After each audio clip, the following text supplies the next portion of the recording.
Hey there everyone, Luke here, and as you could tell from that little tribute I did at the beginning of the video, yeah, Maisie, who was our other cat, who we've had for 19 years, 20 in October, but around 20 years, so 19 and a half, near enough. But yeah, basically pretty much the last 2 decades we've had her, and as you can see her up there, right next to Poppy, she passed away around the same time Poppy did last year. In fact, today, when this review comes out, it'll be a year since Poppy died. And now, Maisie's gone to join her.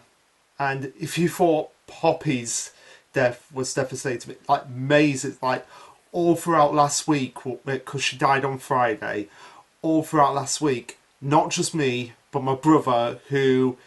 Anyone who's seen One Piece knows how Zoro is with emotions. Like, that's pretty much my brother in a nutshell. But last week, absolutely devastated. Really bawling his eyes out, like the most I've ever seen him do in 35 years of him being alive. Like, proper bawling his eyes out. So, yeah. Yeah, really, this is for both Poppy and for both Maisie and Poppy. And like I said, I've got a picture of her up there, got a picture over there on a bookcase, and I've got this picture here of her, which is on my computer desk. So Maisie, as well as Poppy, they'll always be here. Like, the spirit of them will always be with them. So yeah, this is for them too. So I'm going to put the picture on my bed for now, put it back on the desk in a minute after I've done the review. But yeah, let's get down to business. It's Dr. Stone time. So we'll be putting this up here and doing another Dr. Stone review.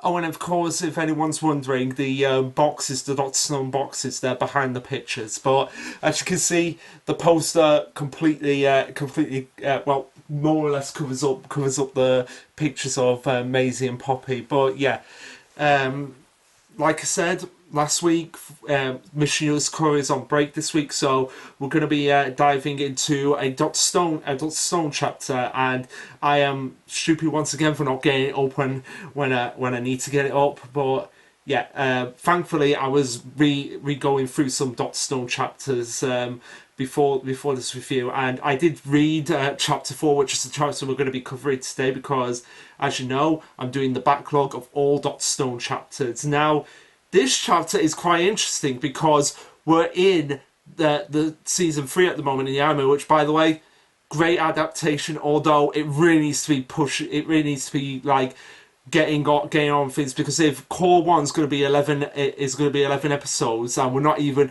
up to the Perseus, we're going to be getting the Perseus in the next episode, so the episode on Thursday. And I've decided that once Core 1's done, I'm going to be doing like the what's the difference for Core 1, and then when Core 2 comes on, I'm going to be doing what's the difference for that, and then and yeah, so they'll be getting their own individual chapters. But yeah, got chapter 4 up right now. So yeah, since we're in season 3, really good foreshadowing in this chapter to a particular character that is going to be showing up in season 3. I know it, Pie Jams knows it, Shonen OG knows who it is. It's a character that I think a lot of people are excited for, to see what they do differently, because, well, he is a great film. It's yeah, I'm just going to spoil. It's Ibarra. Like, there's foreshadowing in this chapter to Ibarra, and nobody can deny that, like, any manga fan that reads this chapter. But let's dive right into it. So yeah, in case you don't know, from chapter 3, Tsukasa is revived for the first time, punches out the lion, and that's basically his introduction to the series. So you're like, whoa, this guy means business. So yeah, pretty much Taiju gives the reaction of like, whoa, this guy is so awesome, and what the hell is wrong with you being too strong? And of course, the chapter is titled Pure White Seashells, because Taiju's going to be doing a lot of collecting in this chapter of those. As he goes on and says, it just makes him more reliable, basically referring to Tsukasa of just like his ungodly strength and making him very much reliable. And this is right here on the first page, major foreshadowing to Ibara when Senku questions, but what if he turns out to be an evil, sex-crazed tyrant? Yeah, like I said, if you didn't think that there was foreshadowing for Ibarra in this chapter, like, I don't, like, they probably didn't have, like, all the statistics out for Ibarra, but the fact that they mentioned in chapter 4, pretty much Ibarra's whole personality, they probably had the idea of, like, okay, maybe the film after Tsukasa, once we get him taken out of the way, maybe he's gonna be this evil sex crazed time, because that is basically, you can't not deny that is basically Ibarra. And there's this like little image of just Tsukasa giving a face of like, get over here, Yuzuriya, and just grabbing her while she's on the throne, and the face he makes is very eerily similar to a face that Ibarra would make on Treasure Island. As Senku goes on to say, we're talking about a guy strong enough to kill a lion bare hand, like he's using cheat codes. So yeah, again, a lot of references to video games here, and we know Senku has obviously played Dragon Quest, Monster Hunter, maybe delved into a bit of Final Fantasy at some point, but I'd love to know what other games he's actually played. Like, Senku has to be a fan of RPGs. Like, seriously, Senku, oh my god, I've just realised, Senku, yeah, he obviously has to be a fan of RPGs because there's a lot of grinding, a lot of like crafting and all of that, which is his bread and butter. But what if he, like, anyone who has Steam, go and get Roller Coaster Tycoon, or just any of those tycoon games, like Transport Tycoon, Airplane Tycoon, Roller Coaster Tycoon. Go and get some of them and look at those games and tell me that Senku would not be a fan of those type of games, like the tycoon type games where you have to build everything around. Sims as well, he'd probably be a fan of that, and SimCity. There's no denying he probably would be a fan of those types of games. And Senku continues on further by saying, in this world without guns, there's 10 billion% chance we'd have no way of stopping him. Foreshadowing to the gunpowder that's going to be coming up in a few chapters after this one. And like I said, just because I'm doing chapter 4 now of the backlog of Dr. Stone doesn't mean, like, I keep reminding it, the chapters for Dr. Stone now will only come out when I feel like bringing them out. And this week, because Jump was on break, I felt like bringing out chapter 4. But yeah, foreshadowing for the gunpowder, and yeah, in this world without guns, there's a 10 billion% chance we'd have no way of stopping him. Yeah, just wait until you get to South America, Senku, because in South America, just one gunshot, like this showcases the limit on Tsukasa, because even though, yeah, he is the world's strongest primate high school, and there's going to be spoilers, like I said, for anyone who's anime only and watching this review back. I'm not holding any bars now. There is going to be spoilers for things that happen later on in the series. So yeah, in what would probably be adapted in season 4 of Dr. Stone, it pretty much establishes, yeah, Tsukasa is strong, but there's no way he can tag a bullet, because one bullet was enough to bring him completely down and out for the count. And same thing with Hyoga. Like, Hyoga was a strong character, but just being turned into Swiss trees by a gun in South America was enough to like just wipe him out of the series. And Taiju, after hearing all of this, is like, yeah, this would be bad. So yeah, maybe we should be a little bit more cautious around him. But Tsukasa at this point is just like, hey, have you got a cutting tool so that I can cut the skin off this lion? Because it'll be a bad thing to leave this beast to rot without actually without actually using something that it sacrificed it to benefit ourselves. That's basically what Tsukasa's philosophy is in this chapter in regards to the lion. Like, yeah, it tried to kill us. We got it first, so it's just a natural order of life. Like, we use its fur to make clothing for ourselves. Which you got to keep reminding yourself that what Tsukasa wears as his primary outfit for the majority of the series is the lion. It is the lion that he killed when he first woke up right at the beginning of the series. Even way down near to the end of the series, he still has that lion outfit. Which, by the way, let's be curious. Like, well, I guess in South America after Year 5 with the Medusa, he probably got a new lion outfit. But yeah, the majority of the time throughout the series, up until from chapter 3, chapter 4, right up until the end of Stone Wars, he's wearing the same exact outfit that he got from the lion that he killed in chapter 3. But he says it in a way like, even if it did save us, I'd still kill this beast.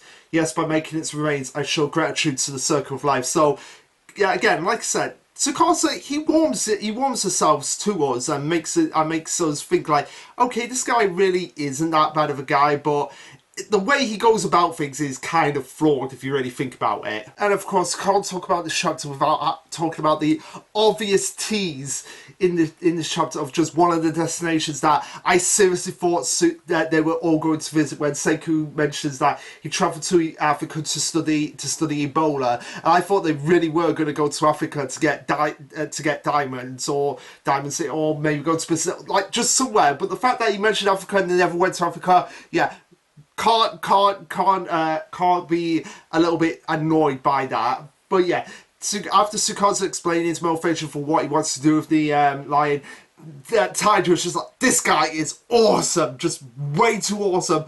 He's the kind of guy I would like to follow if I wasn't following Senku, which you're going to follow him anyway, Taiju, later on. Although you're going to be a undercover spy for Senku, so you're going to be kind of like back and forth. But yeah, Senku's just very dismissive of this, like, yeah, well, I couldn't care 1 minute about gratitude, but I completely in agreement about not wasting meat. As Tsukasa finally gets his outfit, which, one of my favourite outfits in the series, Tsukasa's first outfit of, like, just, again, he's just wearing the lion that he wears in that he killed in chapter 3, but he makes it look so awesome. Like, you kind of want Tsukasa's outfit. So anyway, they continue on as Tsukasa finally finds out, like, oh, you made this lab and everything, Senku. This is kind of impressive. And he introduces himself again to them, of just like, hey, just in case you missed it, and we're all getting the formals out of the way.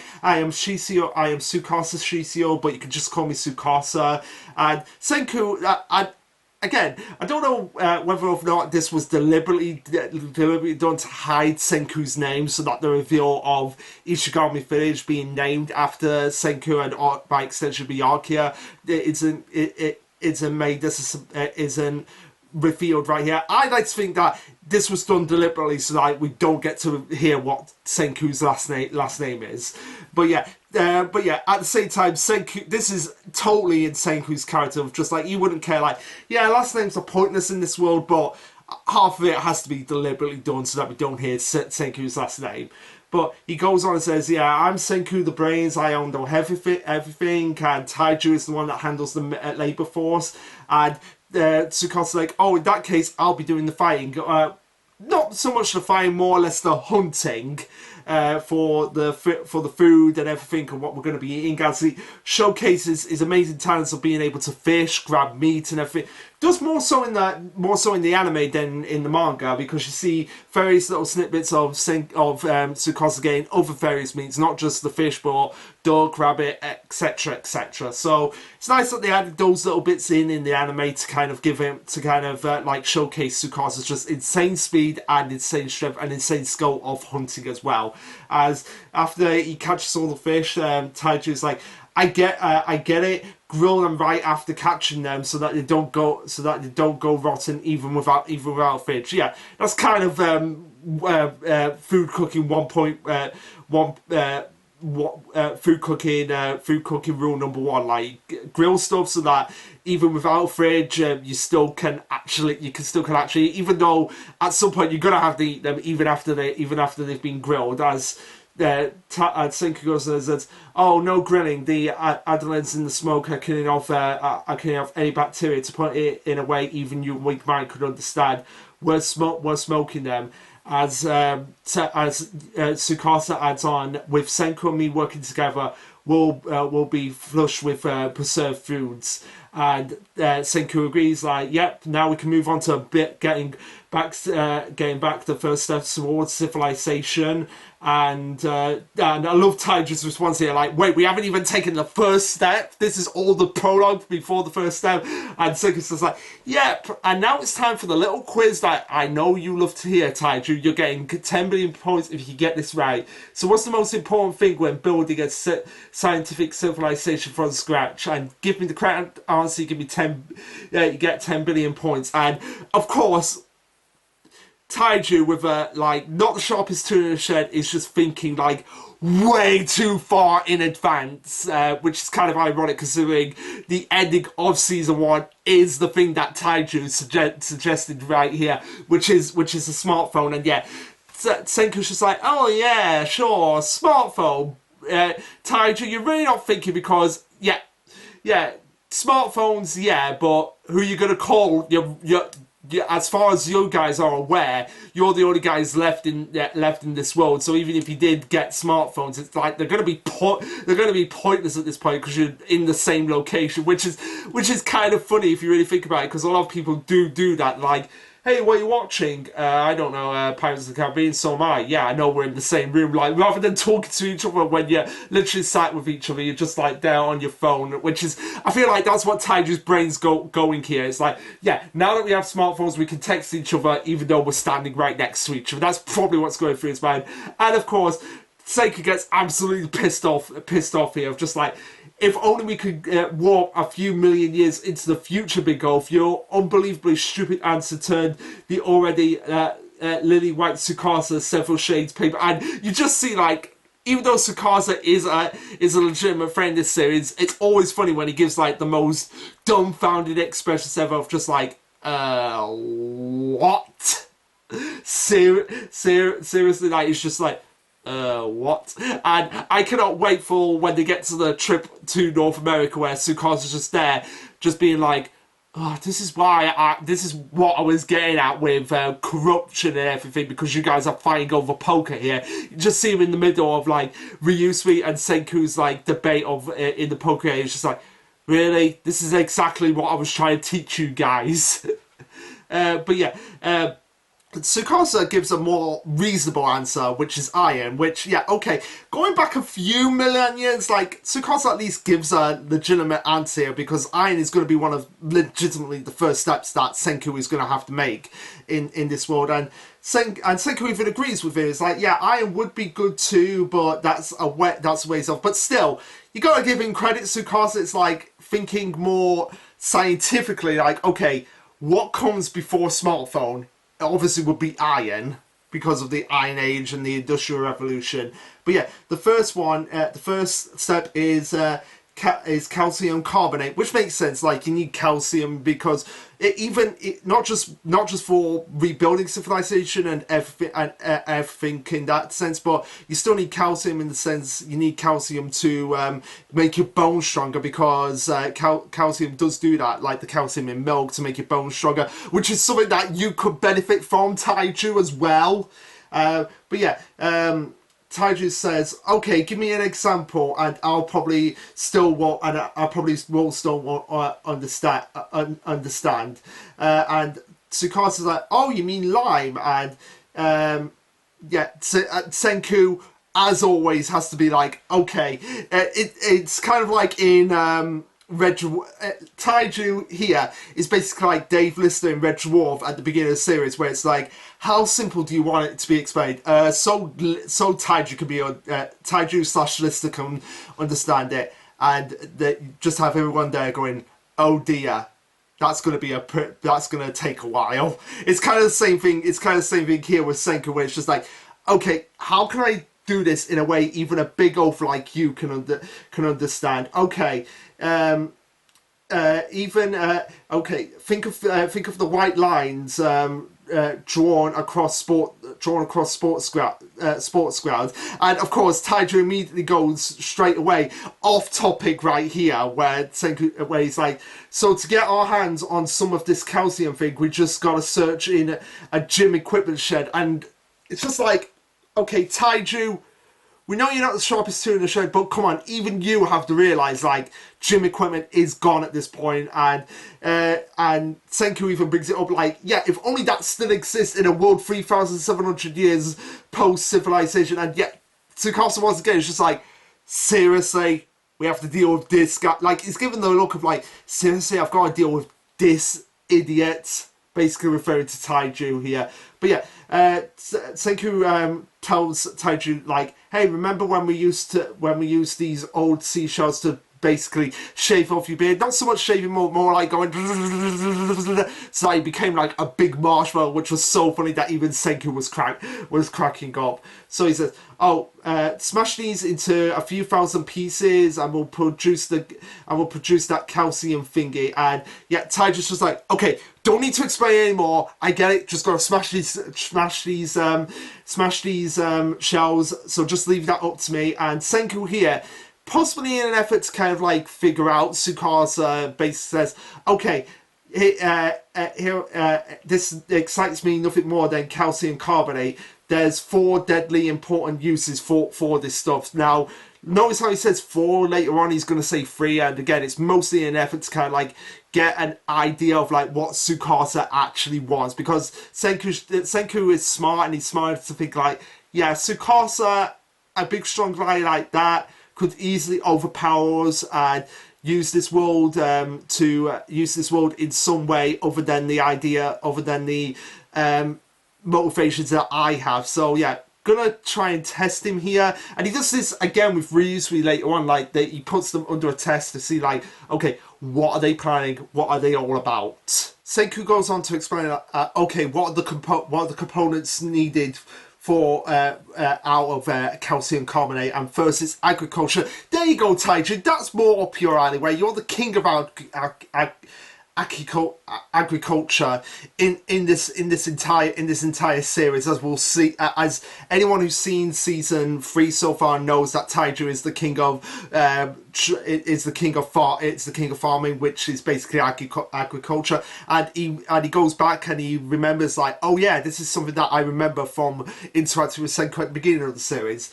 But yeah, Senku says lime gets rid of hydrogenions, and it's like leveling up our soil. And the second one is by heating and mixing it with sand, they get mortar, which was basically the predecessor to cement, so they can use it to actually build houses to actually survive in the winter. And the third is soap, which is the most important thing in my opinion, because basically this world, without modern medicines and modern advancements, any disease is quite fatal, so soap is needed more than ever, which is why Senku mentions that this little pump plunges our skins of bacteria, a life-preserving stone in place of a Dr. Stone, which is not the first time that something's going to be referred to as Dr. Stone, and it's which is the first time something is referred to as Dr. Stone, but certainly not the last. And as everyone will find out soon enough when we get through Treasure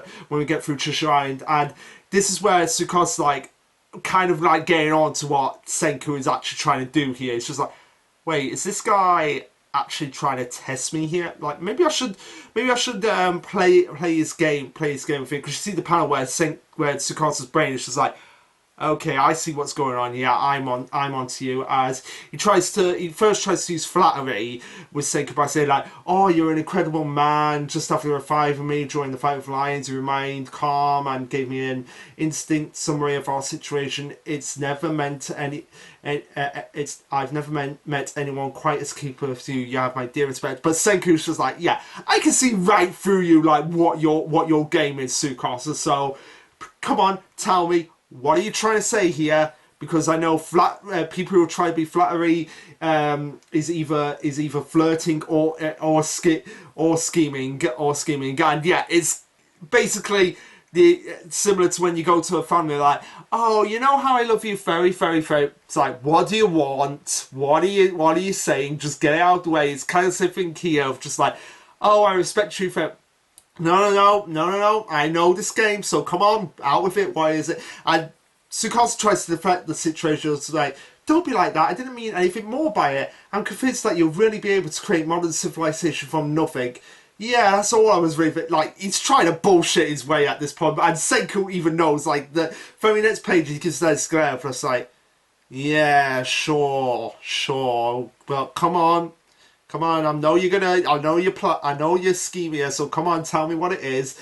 And Tidra's is like, oh, so what was number 4? You said there were 4 things that calcium carbonate would be useful. So what are they?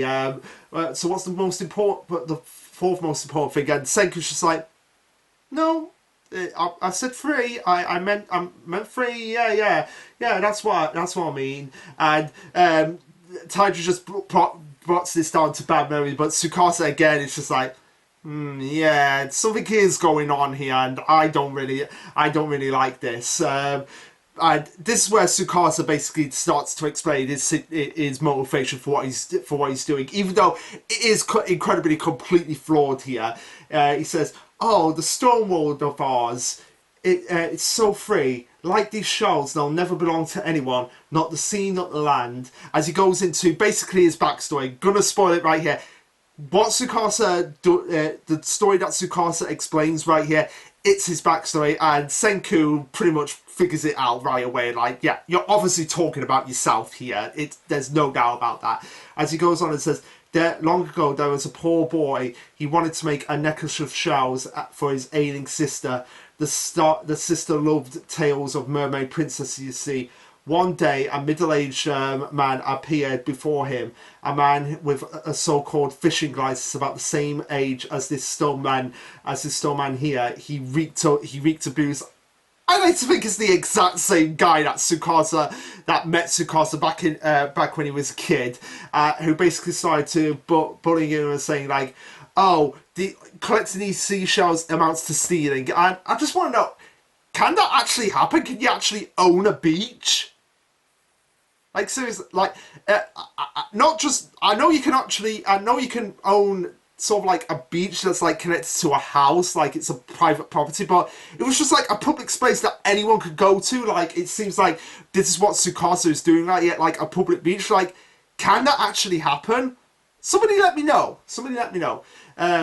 So in the end, Tsukasa finishes the story and says, in the end, the boy was never able to make his little sister a mermaid princess. And also this guy, I'd like to know how many families he's actually done this to this guy, unless he's gone the crap being out of him from other families, and he's just thought, oh, there's a kid here on his own, I can pick on him. Probably the latter of just like, yeah, he wouldn't bother families that are together with guys that are beefier, more musclier than him. But a little kid, yeah, he'll do. Just start beating on him. As Tsukasa proceeds to smash the statue, and they both realize like, yeah, Tsukasa has just murdered a guy, because even though the guy is petrified, he's still there. It's not like the guy is dead. It's just like frozen in time. And Tsukasa, even though we find out later that there is a way to revive people even if their statues are broken, it's still technically murder in their eyes. And he goes on and says, Senku, does your plan to save everyone include even the black-eyed people? Yeah. People like Ryusui, if he knew what Ryusui was like right now, he'd be like, yeah, there is no way in hell we're reviving that guy. If he knew what it was like. As he finds out a little bit later, and it was only because of Ryusui's incredible charisma that he was able to warm Tsukasa's heart, essentially. And by warm Tsukasa's heart, basically saying like, oh yeah, you're flirting with me, so okay, I guess I'll let it slide right here. But yeah, so Tsukasa's motive here, well understandable, it's incredibly flawed, because even if he brought back everyone he deemed like, oh, they're not going to be corrupted by anything, any modern technologies and everything like that, then eventually it's going to get to that point where people are just like, wait a minute, we're revived, we're in the stone world, I want to do something right now. Why should I follow you, Sukasa, just because you revived me? Like, there's gonna be like rebellions that happen like that, even if people are completely pro. Like, he's gonna be like, there's gonna be like that, and he's gonna be like, wait, why should we even? I want to go and do my own. I want to go and do my own thing. I don't want to live in this luxury all the time. I want to go out there and explore. And Sukasa will be like, but it's a perfect world here. Why would you want to do that when I give you everything? And I'm basically your savior. So yeah, you can kind of see like, well, Sukasa has noble motives. They're incredibly flawed, and he really hasn't quite figured it out. He's basically, because Sukasa is a teenager, he's not quite thinking logically of just like, okay, even if I revive everyone that I want to revive that I deem to be worthy of being revived, they're still going to rebel eventually, or still going to be like getting into disagreements with me, and it's going to lead to more civil wars on top of the war that eventually does happen between Senku and Tsukasa. But again, like I said, not really a bad guy, just incredibly flawed with his motives, and he really should have thought these through before setting on his plan. But yeah, he goes on and says they'll say that's my land, even basically talking about people that are revived, like the black-hearted people. They'll say that's my land. Pay me rent and taxes. The poor and weak will be victimized all over again. I can't let that happen. So again, very clear motivation and very understandable, but at the same time, incredibly flawed on Tsukasa's part, as he concludes by saying, "This is the stone world, a paradise yet deified. We should only revive the pure, young at heart. We'll live amongst nature where no one can lay claim to anything. This is it. This is our chance to purify the human race. Don't you agree, Senku?" So yeah, Tsukasa, even if they are pure and young, they're gonna get older and eventually gonna realize like, we don't want to follow you anymore, Tsukasa. We want to go and do other things, and we're here, so why should you be the only ruler? We should be the one ruling this place as well, and it's going to lead to kind of like frictions like that. And Senku is just, his response to this is like, yeah, not even in 1 millimeter. I'm excited for mechanisms and space travel and Doraemon. I believe Doraemon is a popular Japanese anime manga series, although yeah, pretty sure it is, but let me know if it's something else that Senku means here.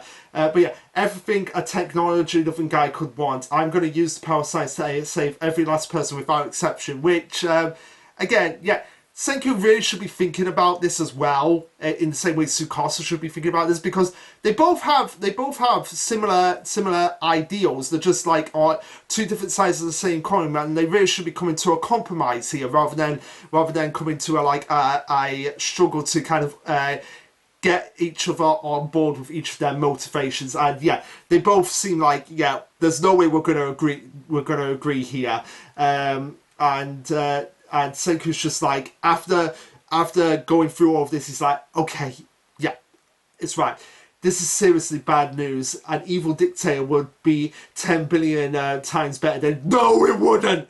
No, it wouldn't, Senku. You are going to find that out when you get to Treasure Island. But he goes on and says, but the lions would have wiped us out if we hadn't have woken Tsukasa, which is true, but at the same time, yeah, kind of got to deal with Tsukasa, and I'm like, yeah, this guy's going to be a problem for me because we're not agreeing with it, and it's going to lead to a war. Like, Senku probably knew at this point, like, yeah, Tsukasa is probably going to try and revive people, and it's going to lead to a war between science and might, but at the same time, I have the advantage here because...